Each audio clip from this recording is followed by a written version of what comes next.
one thing we've talked about a lot this time of year is that February is about, basketball in February is a fight. And both teams really did a terrific job of fighting tonight. Davidson's a very skilled team, very good offensive team, as good as there is in the country. And tonight they also had a lot of fight.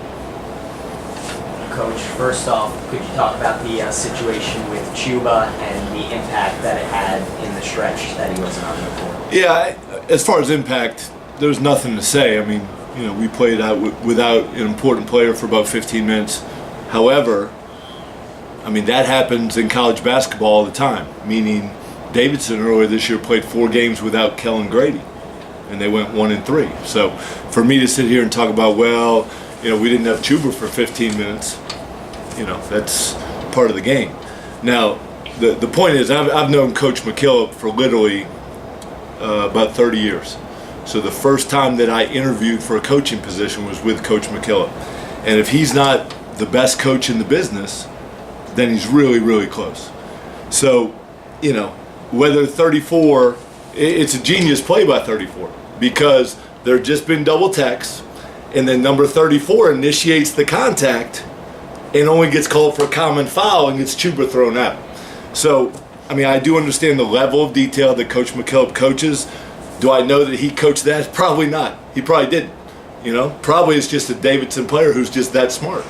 But 34 gets called for a common foul and initiates the contact, which is the right call by the referees, and then our player gets ejected. So it's something we have to learn from. We've got to have a lot of fight here in February. However, we can't allow ourselves to be provoked, and obviously 34 did a really good job of provoking Chuba. You were playing without Chuba, but a big differential on points in the paint. So what do you see that allowed Davidson to get so many almost behind alley-oops? Right, so that's the decision when you play them, is that they are such an elite three-point shooting team, and they're not going to take in-between shots. They're either going to take threes or they're going to get layups. And so where we've had success with them at times in the past is we've really guarded them aggressively. And so their game plan against us, because they understand how spread we are defensively, is they really put their head down and drive. And so when they do that, they create contact sometimes, and they got to the free throw line, and then also they created those baskets at the rim.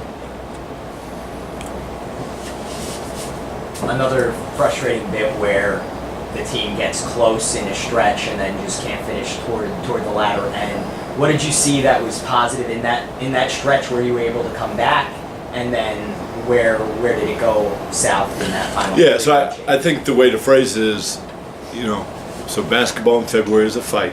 So we did keep fighting. We were down double figures and guys stayed with it. Jalen Cobb stepped up, made a lot of shots. Several people played, did things to make plays. Maybe the possession where it comes down to, we were down 6 and they got 3 shots at it. Meaning there were 2 long offensive rebounds that they weren't rebounds above the rim, they were loose ball rebounds. So, that was probably our opportunity. If we were going to sneak back in and sneak this game out of here, that was probably the chance. Kellen Grady, a lot of his points, not even creating for himself, just some very sharp, very good cuts to the basket.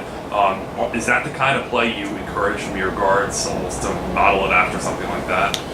Yeah, are you talking about us offensively? Yes. Yeah. Well, so the thing that Davidson does better than anyone is their spacing.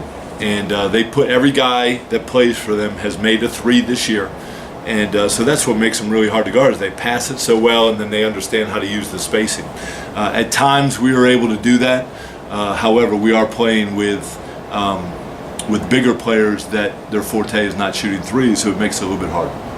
And then just at this point in the season, when you've had so many of these tight conference games and the record just stands where it is, how would you describe the attitude, the energy in the locker room? Yeah, well, the attitude or the mentality right now, because it's 10 minutes after a loss, guys are a little frustrated. However, I think, if you look at the fight that our team had, for 40 minutes, we didn't execute some things. We weren't aware of personnel. We didn't guard the way we wanted to. But the fight with which we played, I think that probably answers your question. That our guys certainly aren't pleased with the current record, but they're not going away.